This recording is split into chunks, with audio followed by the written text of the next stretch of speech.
Assalamu Walaikum. Hello friends, how are you? Welcome back to our another video. In this video, I am present you how to change the border color to image in Microsoft Word. Let's get started. Firstly, we have to open a Word document. Then we want to change the border color to image. Firstly, we insert a image.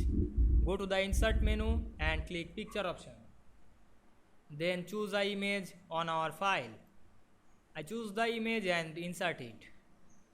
Now we can see here we insert a image. Now we change the border color to this image. Click the image and go to the format menu. Then click picture border. Then choose a color of the border. Now I select the purple color or blue color. Then increase the border white to see the border. Now we can see here we change the border color to this image very easily. I hope you enjoyed the video. Please like, comment, share and subscribe my YouTube channel. Thanks for watching.